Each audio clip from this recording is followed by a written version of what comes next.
Clear है ना? या फिर तुम बोल दो, मैं नहीं बोलता। अच्छा अभी एकदम शांत, ठीक है।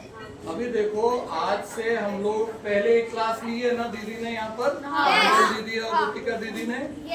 ऐसे आपके 16 क्लासेस होंगे टोटल।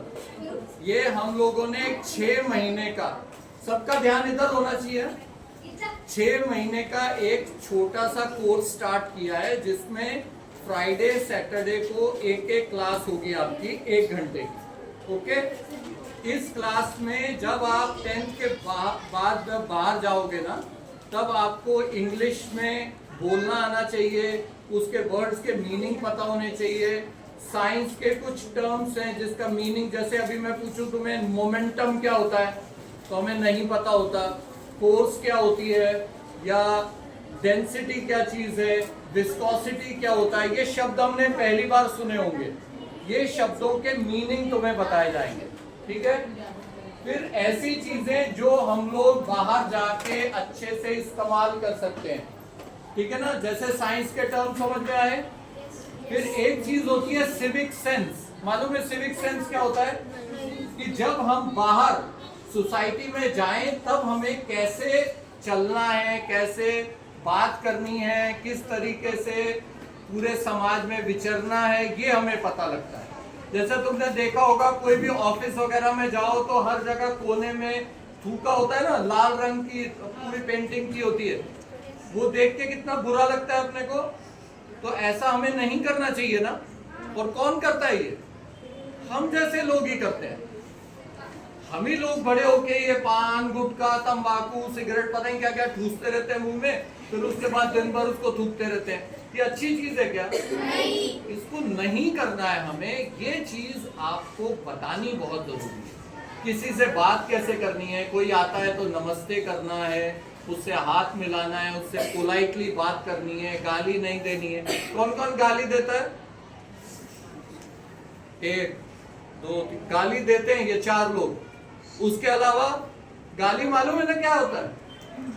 शिविया जो देते हैं मम्मी डैडी पे, भाई बहन पे, तो ये नहीं देनी है। ये चीज आपको यहाँ पर 2 दीदी यहाँ पर आएंगी और वो आपको सिखाएंगी। एक नोटबुक दी है ना आपको, ये वाली।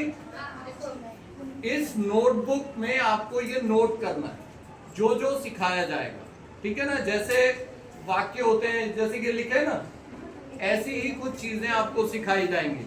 जैसे एक मैं आपको एक लाइन बताता हूं, उसका मीनिंग किसी को मालूम होगा तो हाथ ऊपर करना। Don't just go through your life, don't just go through your life, grow through your life. अब इसका मीनिंग किसी को पता है? ऐसी जो वर्ड्स है ना, ये आपको इसके अंदर लिखने हैं, साथ में उसके मीनिंग बताए जाएंगे। Don't just go through your life का मतलब क्या है? कि सिर्फ जियो मत, कि सुबह उठ गए, बड़े हुए, ठीक है, फिर वो शादी वादी हो गई, पढ़ाई वढ़ाई करके शादी कर ली, नौकरी कर ली, बच्चे पैदा किए, बूढ़े हो गए और मर गए। इसीलिए इंसान जिंदा है क्या? नहीं। तो हमें कुछ खास करना है, तो don't just go through your life, grow करना है। तो लाइफ में ग्रो कैसे कर सकता है इंसान? कैसे कोई एक आम लड़का अब्दुल कलाम बन जाता है, कोई एक आम लड़की हमारी प्रेसिडेंट मालूम है किसी को कौन है? भारत की राष्ट्रपति कौन है? Very good. तो कुछ इतने ऊपर पद तक पहुंच जाते हैं, और जब तक द्रौपदी मुर्मू राष्ट्रपति नहीं बनी थी, कोई जानता था उनको? नहीं। वो तब तक तैयारी कर रही थी। वो एक बहुत अच्छी इंसान बनी और फिर उनको वो इनाम मिला। ये तभी मिलता है ना, राष्ट्रपति डायरेक्ट थोड़ी बन गए होंगे अब्दुल कलाम, उनको भारत रत्न मिला है ना, तो कुछ किया होगा तो ही। तो हम जैसे ही थे ना, उनके पास 4 हाथ थे क्या? 4 आंखें, 8 पैर थे, एक ही दिमाग और 2 ही आंखें, एक ही नाक और वही 32 दांत, और उन्होंने वो कर दिखाया जो पूरे वर्ल्ड में कोई नहीं कर पाया। तो ऐसा कब कर पाता है इंसान? सबके पास 24 घंटे होते हैं, उन्होंने उस 24 घंटे का इस्तेमाल कर लिया। हम लोग नहीं कर पाते हैं, इसलिए हम नीचे रह जाते हैं, और वो कुछ लोग इतना ऊपर पहुंच जाते हैं। तो हमें जरूरत है या नहीं इस चीज की कि हम ये 24 घंटे का इस्तेमाल करें और वो काम कर दिखाएं जिससे हमारे माता पिता ही नहीं, हमारा पूरा खानदान, हमारा पूरा देश हम पे गर्व कर सके। अभी हमें गर्व होता है ना, अब्दुल कलाम का कोई रिश्तेदार है यहाँ पे?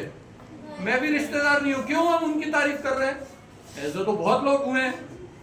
इसीलिए कर रहे हैं क्योंकि उन्होंने वो काम किया जिसकी वजह से आज हमें मजबूर होकर उनका नाम लेना पड़ रहा है। लोकमान्य तिलक एक आम ही इंसान थे ना, थे क्या 4 हाथ उनके? फिर भी वो कर दिखाया जो आम लोग नहीं कर पाते। तो ये कब कर पाओगे आप लोग? जब कुछ सीखोगे, जब उसको इंप्लीमेंट करोगे, ठीक है ना? तो वो चीजें आपको सिखाई जाएंगी। तो सीखने के लिए तैयार है हम लोग? अब ये बुक में लिखा हुआ हम लोग चेक करेंगे 6 महीने के बाद, उसके ऊपर क्वेश्चन पूछेंगे। जैसे अगर तुम्हें जनरल नॉलेज का कोई क्वेश्चन पूछा जाए तो वो तुम्हें अगर इसमें लिखा है तो याद कर पाओगे ना? जैसे इंडोनेशिया की राजधानी पूछ ली मैंने, मालूम है किसी को? ये दीदी बताई और ये तुम्हें नोट करना और उसके बाद याद करना, ठीक है ना? टीवी देखते हैं अपन, टीवी का किसने आविष्कार किया?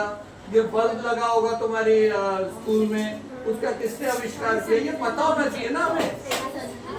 तो ये जो चीज बताई जाएगी, ऐसे 10 बच्चों को हम लोग चुनेंगे अपने स्कूल से। हाँ बताओ। तो जो बिल्कुल करेक्ट है थॉमस अल्वा एडिसन, तो जो ये सही उत्तर देंगे उनको हम लोग 20,000 ₹20,000